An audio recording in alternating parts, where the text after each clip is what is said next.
ज्ञानञ्जनशलाकया चक्षुर्मिलितं येन तस्मै श्रीगुरुवे नमः। श्रीचैतन्यमनोभीष्टं स्थापितं येन भूतले स्वयं रूपः कदा मह्यं ददाति स्वपदान्तिकम्।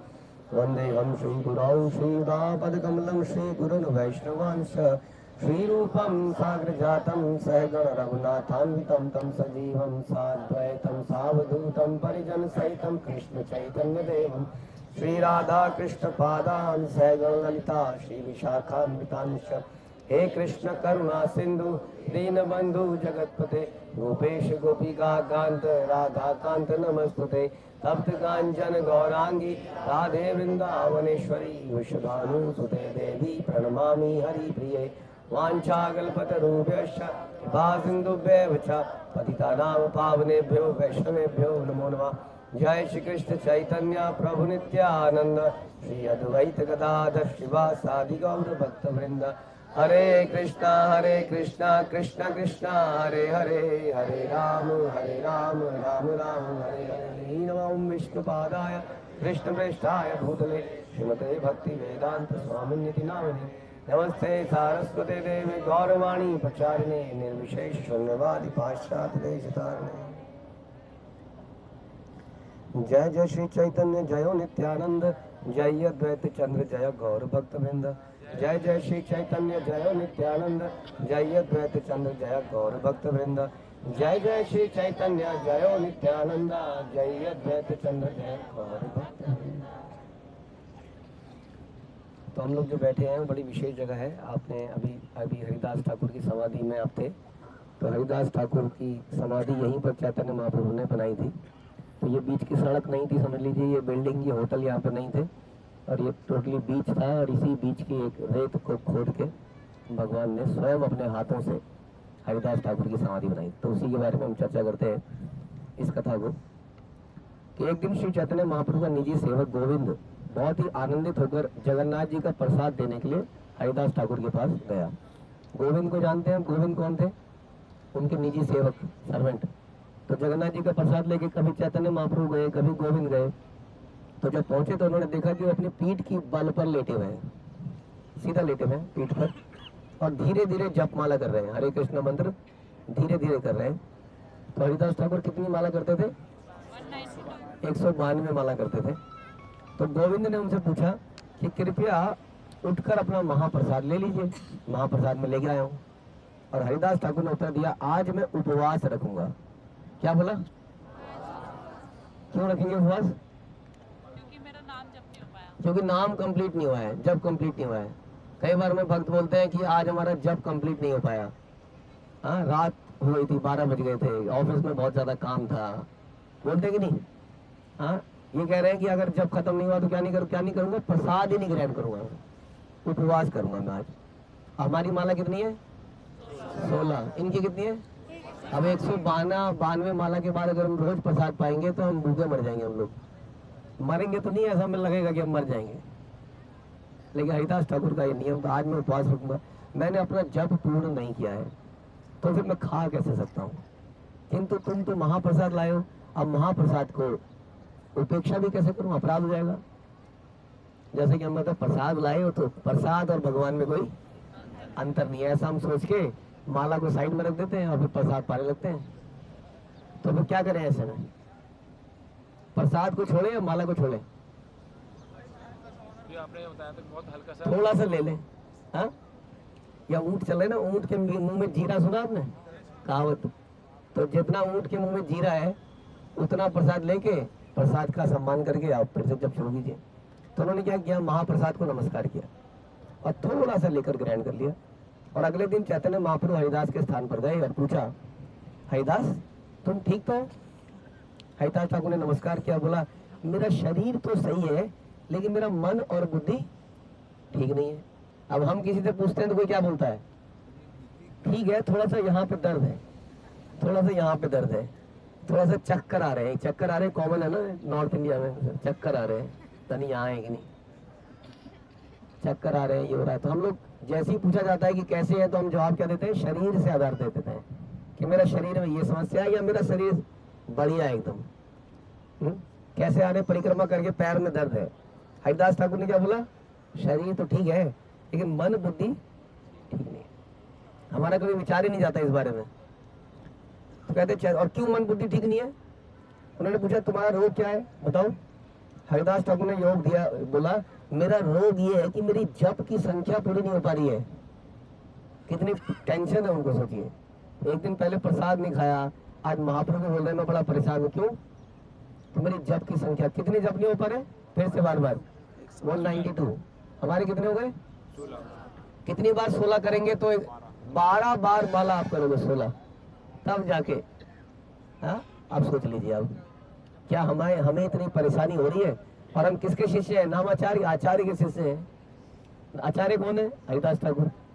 अब सोचिए कि हमारी चिंता कितनी होनी चाहिए केवल 16 माला करने के लिए, जो कि है वास्तव में सही बताए तो है नहीं। कभी कभी तो रात को होती है, काम करते हुए होती है, घिस कभी कभी छूट भी जाती है, ऐसा भी कभी कभी हो जाता है। तो उन्होंने कहा मेरी संख्या पूरी नहीं हो रही है। तो महाप्रभु ने कहा अब तुम बूढ़े हो गए हो, वृद्ध हो गए हो, और नित्य जप करने का जो आपने नियम बना रखा है 192 माला का, इसको कम कर दो थोड़ा। कैसे एक बूढ़ा आदमी इतनी माला करेगा? हाँ, over and above he was an old man. वो बूढ़े व्यक्ति थे, हमारे जैसे नहीं थे। जो भी आप परिक्रमा कर रहे हैं, ये सब कर रहे हैं, वो बूढ़े कहाँ रहे? आप कहोगे हम में से कुछ बूढ़े भी हैं, लेकिन इतने बूढ़े नहीं है। तो उन्होंने कहा कि अपनी जप की संख्या को कम कर दो। हाँ, जैसे शिला प्रभुपाद के शिष्यों ने कहा कि प्रभुपाद ये 64 माला तो नहीं हो सकती। प्रभुपाद ने कहा अच्छा 32 कर लो। 32 भी नहीं हो सकता, 16 कर लो। अब प्रभुपाद को ये मालूम नहीं था कि 16 करने में भी गोला लगेगा, गोला। तो 16 करना भी हमारे लिए एक भारी भरकम काम हो जाएगा। हाँ, तो कभी हमको कोई बोले कि अच्छा प्रभु जी काम करो, 5 माला करना शुरू कर दो, बताइए कितनी खुशी की बात होगी जीवन में। कितना समय निकल आएगा? 11 × 6 7 66, 1 घंटा, 1-1.5 घंटा निकल आया। कुछ 1-1.5 घंटे में कहीं डस्टिंग कर लेंगे, कुछ शॉपिंग वॉपिंग कर लेंगे, कुछ काम निपटा लेंगे ऑफिस के, तो हमें बड़ी प्रसन्नता होगी। तो भगवान ने बोला कि अपने जप की संख्या कम कर दो, तुम तो पहले से ही मुक्त हो, अतः तुम्हें कठोरता से नियमों को पालन करने की आवश्यकता क्या है? प्रभु जी मेरे को जप करते करते रोना आ जाता है, मेरे आंसू निकलते हैं, तो अब मुझे जप करने की जरूरत कहाँ है? हाँ, मेरे तो अश्रुधारा बह रही है पहले से ही, तो मुझे पालन करने की आवश्यकता है क्या? नियमों का पालन करना चाहिए। जिसको आंसू आ रहे हो, भगवान को देखते ही जिसको आंसू आ जाते हो, क्या उसको नियमों का पालन करना चाहिए? तो बता रहे हैं कि भगवान बता रहे हैं हरिदास ठाकुर को कि इस अवतार में तुम्हारी भूमिका सामान्य लोगों का उद्धार करने के लिए है। तुम यहाँ पर आए हो उद्धार करने के लिए। तुमने इस जगत में पवित्र नाम की महिमा का प्रचार पर्याप्त मात्रा में कर दिया है। यानी कि इन्होंने प्रचार भी किया है। कब किया होगा? कि कई बार हम चर्चा करते हैं 192 माले करने के बाद प्रचार कब किया होगा, ये क्वेश्चन है इतना बड़ा, है ना। कितना समय लग जाता है? कोई कहता है 18 घंटे, कोई कहेगा 20 घंटे, कोई कहता है 22 घंटे, जो भी है इतने तो लगेंगे मिनिमम, 18 से 22-23 घंटे। और बाकी 1 घंटे में टॉयलेट जाके हम सवेरे मंगला आरती आना, प्रभु जी 1 घंटा तो टॉयलेट में लगेगा। हमें पहले दांतों को मोतियों जैसे चमकाएंगे। हाँ, हे राजू तुम्हारे दांत तो मोतियों जैसे चमकते हैं, तो हम एक दांत को चमकाएंगे पहले, तो उसमें हमारा 1 घंटा जाएगा। अब हरिदास ठाकुर के पास दिन समय ही 1 घंटा है। उस 1 घंटे में उन्होंने ये अपने टॉयलेट वगैरह के काम भी कर रहे हैं, कुछ प्रसाद भी पाते ही होंगे। सोचिए ये सारे काम करने हैं 1 घंटे के अंदर, और उसके बाद क्या करना है? प्रचार भी करना। आप किसी को प्रचार करने जाओ तो क्या आप बोलते हो प्रभु जी माला करेंगे? हाँ हाँ, मैं तो आप ही का इंतजार कर रहा था, आप आए क्यों नहीं 3 दिनों से? ऐसे लोग मिले आपको कभी? जब किसी को प्रचार करने जाओ तो दिमाग तो खाई जाता है काफी देर तक, 15-20 मिनट, आधा घंटा। हाँ, भगवान कह रहे हैं तुमने पर्याप्त प्रचार कर दिया है। इसका मतलब समय भी दिया होगा उन लोगों को। ऐसे केस भी हुए, जगाई मताई के साथ भागना भी पड़ा कई बार उन्हें, तो जॉगिंग भी हुई साथ में। अब सोचिए कितना समय उनके पास रहता होगा कि वो इतना सारा काम कर लें, और हमारे पास समय नहीं है। तो हरिदास ठाकुर ने क्या बोला सुनिए। हरिदास ठाकुर ने कहा प्रभु जी आप समझ गए, मेरे को बहुत अच्छी बात है, आपने आखिर मुझे पहचान लिया। मैं भी अपनी तपस्या से बड़ा परेशान था, बहुत ज़्यादा ही हो रहा था कुछ। हाँ, 24 पहले 20 किलोमीटर चला रहे थे, फिर अगले दिन कह रहे थे रात को 11 बजे सोना है, फिर सवेरे 4 बजे उठ जाना है, फिर आरती करना है। मैं भी सोच रहा था कुछ ज़्यादा ही हो रहा है, तो मैं सोच रहा हूँ कि मैं कम ही कर देता हूँ। ऐसा जवाब दिया हरिदास ठाकुर ने। उन्होंने कहा कृपया मेरा निवेदन सुने, मैं निम्न कुल में उत्पन्न हुआ हूँ, स्टार्टिंग विद अपने आप को पहले छोटा बना लिया एकदम से, हाँ छोटा बनाया। तो हमारी शुरुआत कैसे होनी चाहिए? पहले तो अपने आप को एकदम निम्न समझ के, छोटा समझ के, आई एम नथिंग। आप क्या कह रहे हैं, मेरी बड़ाई कर रहे हैं, मैं एक छोटे कुल में पैदा हुआ हूं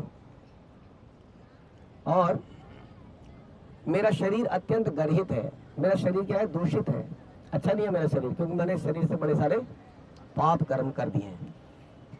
मैं सदैव निम्न कर्मों में लगा रहता हूँ। निम्न कर्मों में, निम्न कर्म कौन से होते हैं? हाँ, निम्न कर्म होते हैं जो इंद्रियों को तृप्त करने के लिए करे जाते हैं। किसके लिए? कौन कौन सी इंद्रिय प्रमुख है उसमें? हमारी जीभ, जीभ सबसे ज्यादा प्रमुख है। हाँ, जीभ को और आंखों को तृप्त करने में हम भी लगे रहते हैं। मैं देखने योग्य नहीं हूं, मैं अछूत हूं। कौन सी कास्ट के रहे होंगे जो अछूत रहे होंगे? कौन कौन सी कास्ट ओबीसी लिस्ट में है, किसी को याद है? ओबीसी लिस्ट याद है किसी को? Scheduled and backward classes. हाँ, तो फिर कौन सी कास्ट में रहे होंगे जो अछूत रहे होंगे? नहीं याद है आपको? गवर्नमेंट की लिस्ट में से निकालें कहीं से। आप, हम लोग तो नहीं है ना उस कास्ट में, है? तो हम अछूत नहीं है, राइट? हम लोग सारे अछूत हैं। क्यों अछूत हैं हम लोग? क्योंकि ये शरीर अपने आप में, मैंने कल बताया था, ये शरीर अपने आप में ये बता रहा है कि हमने कुछ भगवान से विद्रोह करके हम यहाँ पे आए हैं। हम क्या यहाँ पे कुछ यज्ञ करके आए हैं यहाँ पर? बताइए। ये सारे के सारे चोर एक जगह बैठ गए, अभी कथा सुन रहे हैं हम लोग। हाँ, अपने आप को सुधारने का प्रयास कर रहे हैं। बताइए, शरीर किसको मिलता है? है ना? तो इसलिए हम सब अछूत हैं वास्तव में। लेकिन हरिदास ठाकुर वास्तव में अपने आप को मान रहे थे कि हम अछूत हैं और हम मानते हैं कि हम बड़े पवित्र हैं। किंतु आपने मुझे सेवक के रूप में स्वीकार किया है। इसका अर्थ यह हुआ कि आप मुझे नारकीय स्थिति से निकाल देंगे, हाँ, और मुझे वैकुंठ पर पहुंचाया है। इस पद पर पहुंचाने वाले आप ही हैं। दीर्घ काल से मेरी एक इच्छा रही थी प्रभु। अब देखिए असली बात बताने वाले हैं। क्यों उसका दुखी होने का एक और कारण क्या है कि मेरे प्रभु, मेरे विचार से आप बड़ी जल्दी इस संसार से अपनी भौतिक लीला को समाप्त करने वाले हैं। मेरे महाप्रभु, आप जाने वाले हैं। मैंने को समझ में आ गया है कि आप जाने वाले हैं यहाँ से। लगभग कितना समय रहे महाप्रभु संसार में? 48 साल। अब आपके जाने का समय आ गया, ऐसी मुझे भ्रांति हो गई है। हाँ, तो चैतन्य चरितामृत में बोलते हैं, सही लीला प्रभु मोरे कभू ना दिखाई बा, आप नार आगे मोरे शरीर पड़ी बा। ये लीला मुझे कभी मत दिखाना। कौन सी लीला? आपके संसार से जाने की लीला। मुझे ये लीला ही तो है। भगवान तो मरते नहीं है ना, चले जाते हैं। कह रहे ये वाली लीला नहीं देखनी है। हृदय धरी मु तोमर कमल चरण, नयन देखी मु तोमर चांद वंदन, जीवाय उच्चारी मु तोमर कृष्ण चैतन्य नाम, एई मत मोर इच्छा छाड़ी मु प्राण। क्या समझ में आ रहा है कुछ? मेरी जीव पर आपका ही नाम हो, जब मैं संसार में प्राण त्यागूं, आपका ही चेहरा देखते हुए संसार से जाऊं, ये मेरी इच्छा है। मोर यही इच्छा यदि तुम्हारे प्रसाद है, यही निवेदन मोर कर दयामय। यही मेरी इच्छा है। हाँ, ये कहते हैं क्या? न धनम न जनम न सुंदरी कविताम वा जगदीश कामय, मम जन्मनि जन्मनीश्वरे भवताद भक्त रहे तो की कोई। और कोई इच्छा नहीं है। केवल क्या इच्छा बता रहे हैं? मरने की इच्छा है। कैसे? आपके दर्शन करते हुए, आपका नाम उच्चारण करते हुए मैं संसार से चला जाऊं, ये मेरी इच्छा है। बड़ा घटिया सौदा है, नहीं? लॉस का सौदा, बढ़िया सौदा नहीं है। बढ़िया सौदा है तो यही मांगना चाहिए हमें। हाँ, ठीक है। यही नीचे देह मोर पढ़ो तब आगे, यही वांछा सिद्ध मोरे तोमाइत लागे। तो मैं चाहता हूं कि आपकी लीला का अंतिम अध्याय मुझे नहीं दिखाएं। मैं आपके चरण कमलों को अपने हृदय में धारण करना चाहता हूं और आपके चंद्रमा सदृश मुखमंडल का दर्शन करना चाहता हूं। मेरी इच्छा है कि मैं अपने जीव से कृष्ण चैतन्य का नाम उच्चारण करूं और इस प्रकार से अपना शरीर त्यागूं। हे अत्यंत दयालु महाप्रभु, यदि आपकी कृपा हो तो ऐसा हो सकता है, तो कृपया मेरी इच्छा पूरा करें। इस नीच देह को आपके सामने गिर जाने दें और मेरी सारी इच्छाओं की पूर्णता आप संभव बना सकते हैं। इस नीच देह को गिर जाने दें। चैतन्य महाप्रभु ने बोला, हे हरिदास, कृष्ण इतने दयामय है कि तुम जो चाहते हो उसको जरूर पूरा करेंगे, किंतु मेरा भी तो सुख है। मेरा सुख क्या है? भगवान बता रहे हैं मेरा सुख क्या है? आपकी संगति। अगर आप नहीं रहोगे तो मैं दुखी हो जाऊंगा। ये भगवान कह रहे हैं, सोचिए ये जीवन की सार्थकता है। भगवान कहें कि आपके होने से मुझे सुख मिलता है, तो इसलिए मेरा जो सुख है वो तुम्हारी संगति है। तुम्हारे लिए उपयुक्त नहीं है कि तुम चले जाओ और मुझे अकेला छोड़ दो। समझ में आ रहा है? ये बातें कौन समझ सकता है? पीछे वाले भक्त लोग बताएंगे ये बातें कौन समझ सकता है? कौन समझ सकता है बातें? जिसको भगवान से प्रेम है वही तो समझ सकता है कि ये जो भक्तिमय जो भक्ति कर रहा है वही समझ सकता है कि भगवान कह रहे हैं तुम मुझे छोड़ के मत जाओ, वो कह रहे मैं तुम्हें देखता हुआ जाना चाहता हूँ। हाँ, ये भक्ति योग है वास्तविक। भगवान कह रहे मुझे अकेला छोड़ के मत जाओ। हरिदास ठाकुर ने चैतन्य महाप्रभु के चरण कमलों में पकड़ लिया और बोला कृपया आप माया उत्पन्न ना करें, ये माया मत फैलाइए। आपका संग में तो निरंतर लाखों करोड़ों गोपियां, हाँ, कितनी गायें, कितने गोप, सखा, नंद बाबा, यशोदा, कौन आपके साथ नहीं है? आप अकेले कैसे रह सकते हैं? लेकिन ऐसे में भगवान क्या कह रहे हैं? मुझे अकेला मत छोड़ो। कह रहे ये माया है, आप मुझे माया से मोहित कर रहे हैं। मेरी क्या वैल्यू है, मेरी क्या औकात है? लेकिन वास्तविकता में भगवान का एक एक व्यक्ति संबंध है। आप जानते हैं, आपको याद है? आपको याद है भगवान से संबंध याद है आपको? नहीं याद है ना? भगवान को याद है आपका आपसे संबंध क्या था? हाँ, उनको याद है ये वो गाजर तोड़ के लाया करती थी, हाँ, ये खीर पकाने में लकड़ियां लाया करता था। याद है आप लोगों को? हम भूल चुके हैं सारी। हम लग गए अपने किचन में गैस में CNG PNG gas pipe, modular kitchen, और वहां अपनी किचन को छोड़ के आ गए हैं और सब भूल चुके हैं इस बात को सारे को। लेकिन भगवान को एक एक व्यक्ति के साथ अपना निजी संबंध याद है, इसलिए वो एक एक व्यक्ति को मिस कर रहे हैं। हम मिस कर रहे हैं भगवान को? नहीं कर रहे हैं। तो कह रहे हैं हरिदास ठाकुर माया उत्पन्न मत कीजिए, यदि भी मैं बड़ा पतित हूँ किंतु आप मुझ पर यह दया अवश्य दिखाएं। ये मेरी जो विनती है उसको पूरा कर दें। हे प्रभु, ऐसे अनेक सम्मानित व्यक्ति करोड़ों भक्त हैं मेरे जैसे, हाँ, वे आपकी लीला में सहायक हैं, और मेरे जैसा कीड़ा अगर मर भी जाएगा तो क्या हानि होगी? यदि चींटी मरती है तो शोक सभा निकलते देखिए आपने, चींटी मर गई, ऐसा कह रहे हैं अपने लिए। हे प्रभु, आप सदैव अपने भक्तों के प्रति स्नेही रहे। मैं तो एक कृत्रिम भक्त हूँ, आर्टिफिशियल, रॉन्ग, मतलब दिखावटी भक्त हूँ। फिर भी मैं चाहता हूँ कि आप मेरी इच्छा पूरी कर दें। क्योंकि अभी चैतन्य महाप्रभु ने अभी ज्यादा डिस्कशन आगे नहीं बढ़ाया। चैतन्य महाप्रभु ने चले गए अपने दिन के कार्य करने के लिए, और अगले दिन वो भगवान जगन्नाथ का दर्शन करने के बाद हरिदास ठाकुर को देखने के लिए आए, उनका आलिंगन किया, हाँ, और इस प्रकार से सारे के सारे भक्त फिर हरिदास ठाकुर को देखने के लिए आए। और चैतन्य महाप्रभु का समस्त वैष्णव के चरण कमलों में हरिदास ठाकुर ने नमस्कार किया। चैतन्य महाप्रभु ने पूछा, हे हरिदास, क्या समाचार है? How are you? अगले दिन की बात है अभी। हरिदास ठाकुर ने कहा, हे प्रभु, आप मुझ पर जो भी कृपा करें, जैसी आपकी इच्छा। मैंने तो अपनी रिक्वेस्ट डाल दी है, आप जैसी आपकी इच्छा हो। चैतन्य महाप्रभु ने तुरंत आंगन में महान संकीर्तन प्रारंभ कर दिया।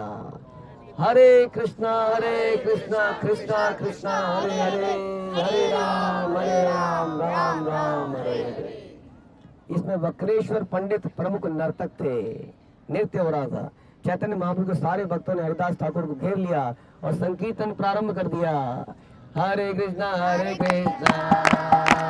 कृष्णा कृष्णा हरे हरे, हरे राम राम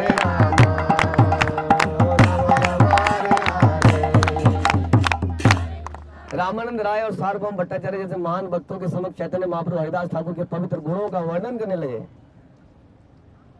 गुणों का वर्णन किसका करा जाता है? भगवान का। और भगवान किसका कर रहे हैं? भक्त का गुणान वर्णन कर रहे हैं। वहां पर बैठ के सब चर्चा हो रही है, और सब लोग किसकी चर्चा कर रहे हैं? गुणों की। हरिदास ठाकुर के गुणों की चर्चा कर रहे हैं। जब चैतन्य महाप्रभु गुण का वर्णन कर रहे थे तो ऐसा लग रहा था कि चैतन्य महाप्रभु के कितने मुंह हैं?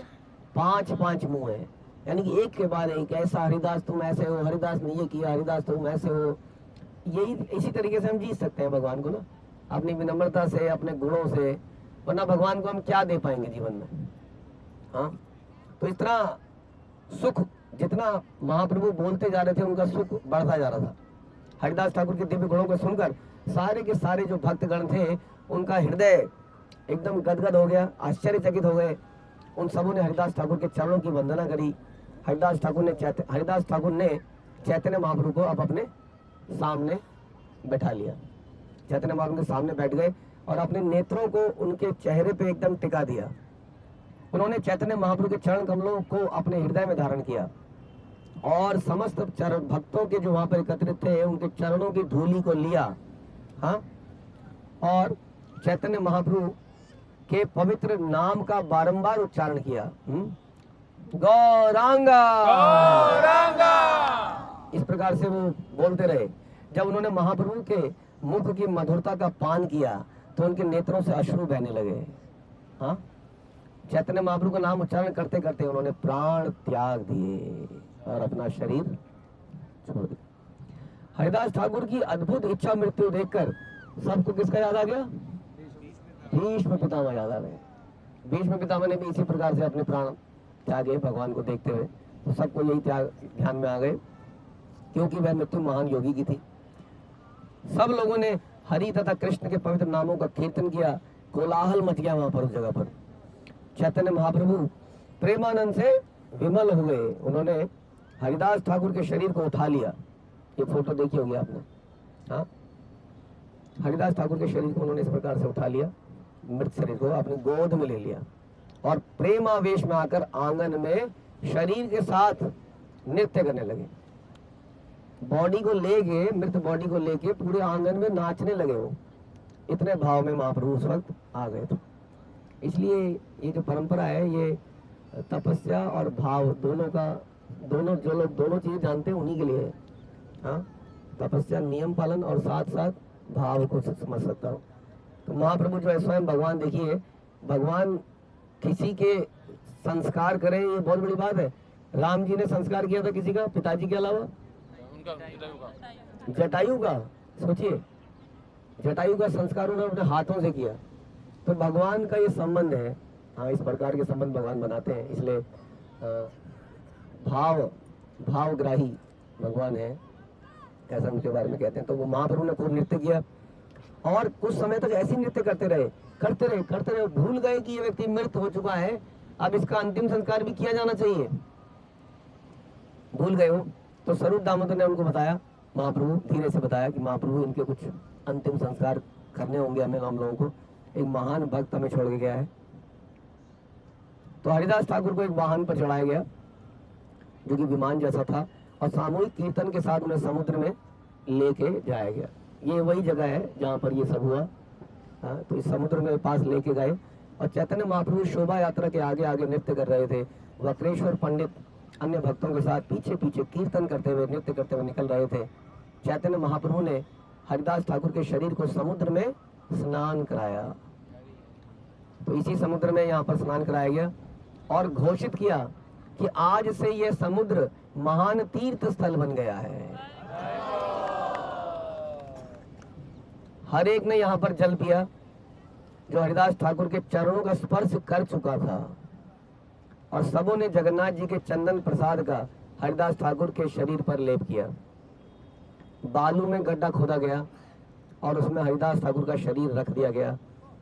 तब भगवान का प्रसाद, रेशमी रस्सियां, चंदन का लेप, भोजन, वस्त्र उनके शरीर के ऊपर रख दिए गए। भक्तों के शरीर के चारों ओर सामूहिक कीर्तन किया। भक्तों ने शरीर के चारों ओर सामूहिक, यानी इस एरिया में सारी जगह पर जबरदस्त कीर्तन हुआ। श्री चैतन्य महाप्रभु ने अपने दिव्य हाथों से हरिदास ठाकुर के शरीर को हरि बोल कीर्तन करते हुए बालू से ढकते गए और कीर्तन चलता रहा। भक्तों ने हरिदास ठाकुर के शरीर को बालों से ढक दिया, बालू से, और उस स्थान पर एक चबूतरा बना दिया जो कि आप आज देख सकते हो हरिदास ठाकुर की समाधि में। वो चबूतरा बनाया गया, उसकी चार दीवारी बनाई गई सुरक्षा के लिए। चैतन्य महाप्रभु ने चबूतरे के चारों तरफ नृत्य किया और जब हरिनाम का कोलाहल हुआ तो सारे ब्रह्मांड में हरिनाम गूंजने लगा। इतना जबरदस्त कीर्तन वहां किया गया। संकीर्तन के बाद चैतन्य महाप्रभु ने अपने भक्तों के साथ समुद्र में तैरकर हर्षित होकर जल क्रीड़ा और स्नान किया। इसी जगह पर स्नान किया तो वास्तव में ये हर्षित होने वाली क्या बात है, कोई चला गया हमारे पास में से, क्योंकि वो भगवान के पास वापस चले गए, जहाँ से आए थे उस दिव्य लीला में प्रविष्ट हो गए। जन्म मृत्यु से तो दूर ही थे, लेकिन हम लोग जब वैष्णव लोग जाते हैं तो खुशी की बात है कि वो अपना काम समाप्त करके भगवान के पास चले गए। लेकिन भक्तों को दुख भी होता है, इसलिए वो रोते भी हैं और खुशी भी मनाते हैं। तो यहीं पर सभी भक्तों ने चैतन्य महाप्रभु के साथ स्नान किया और हरिदास ठाकुर की समाधि की प्रदक्षिणा करी और चैतन्य महाप्रभु जगन्नाथ मंदिर के सिंह द्वार पर चले गए। इस प्रकार से चारों तरफ यही हल्ला हो गया। उसके बाद क्या हुआ सुनिए। सिंह द्वार पर पहुंचकर, सिंह द्वार समझ गए आप, जगन्नाथपुरी मंदिर, सिंह द्वार में चैतन्य महाप्रभु गए। उन्होंने अपना ये जो वस्त्र होता है उसको ऐसे फैला लिया।